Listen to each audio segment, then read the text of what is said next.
তৃণমূল নেতা এত কিছুর পরেও কিন্তু বলছেন যে জুনিয়র ডক্টররা দেশদ্রোহী, এখনো পর্যন্ত আন্দোলনে বসে রয়েছেন, চিকিৎসা ব্যবস্থা টলমল হয়ে যাচ্ছে।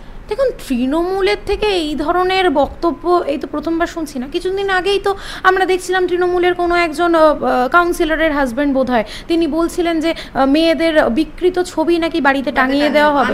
তো এই ধরনের যারা মানে এই ধরনের মানসিকতার মানুষজনই এই দলটা করে। কারণ কোনো যারা আমাদের ব্যক্তিগত জীবন ছাড়ুন, আমাদের বাচ্চাদের বা আগামী ভবিষ্যতের প্রজন্মর কথা ছাড়ুন, যারা নিজেদের বাড়ির পরিস্থিতির কথা ভাবে না, বর্তমান পরিস্থিতিতে তারা দুদিন পরে তাদের কি হবে, সাধারণ মানুষের কাছে এটা যে গণপিটুনি খেতে চলেছে, এটা এরা বুঝতে পারছে না।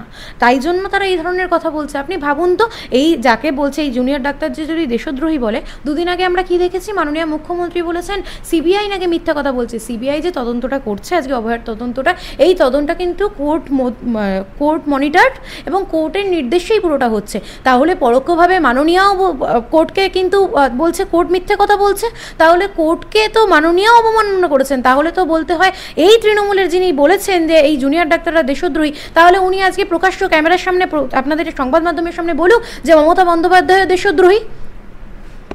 এবং আরও একটা বিষয় যেটা কথা বলবো, আমাদের সমাজ যার উপর দাঁড়িয়ে থাকে, স্বাস্থ্য ব্যবস্থা, ইঞ্জিনিয়ার বাড়ি তৈরি করেন, পুরসভাতে কিন্তু আজকে ওনাদের দেখা গেল শিরদাঁড়া হাতে।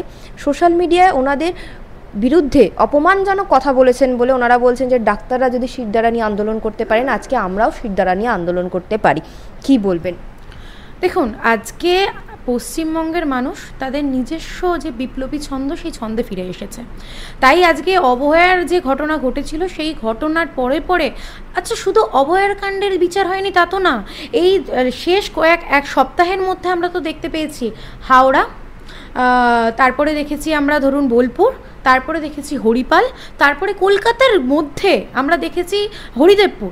প্রত্যেকটা জায়গা তো মেয়েদের সাথে দিনের পর দিন অত্যাচার হচ্ছে। শুধু এখানের যে ঘটনা ঘটেছে সে বিচার পায়নি সেরকম নয়, প্রত্যেকটা মেয়ে আজকে পশ্চিমবঙ্গে তারা কোথাও বিচার পাচ্ছে না। তাদের সাথে যে নক্কারজনক ঘটনা ঘটছে কোথাওই তারা বিচার পাচ্ছে না।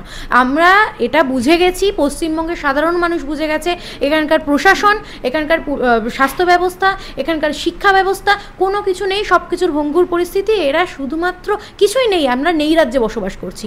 সেই নেই রাজ্যে যদি মানুষ তাদের নিজেদের অধিকারটা, নিজেদের সম্মান, নিজেদের সম্ভ্রম ফিরিয়ে আনার জন্য যদি তারা বেরোয়, তাহলে তাদেরকে স্বাগত জানাই। আপনাদের প্রত্যেককে বলছি, আজকে কিছুদিন আগে আমরা দেখেছিলাম আরজি করের ঘটনার পরপরই একটি জেলার নার্সিংহোমে একজন নার্সকে বলা হয়েছে যে আরজি করের ঘটনা আবার কিন্তু ঘটবে, যদি চিকিৎসা না করেন কিন্তু আরজি কর ঘটিয়ে দেবো।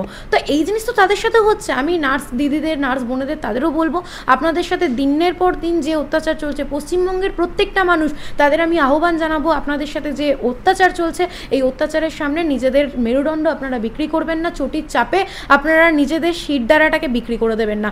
আপনাদের সাথে যদি কিছু অন্যায় হয় তাহলে সেটা আপনারা বলুন, কারণ অন্যায় করা এবং অন্যায় সহায় দুটোই কিন্তু সমানভাবে অপরাধ, এটা আমরা ছোটোর থেকে শিখে এসেছি। তাই আপনারা নিজেদের শিক্ষার পরিচয় দিয়ে আপনারাও আসুন, বেরিয়ে আসুন। আপনাদের সাথে আমাদের দল ভারতীয় জনতা পার্টি, আপনারা যতদিন ন্যায়ের জন্য আছেন আমরা আপনাদের সাথে আছি।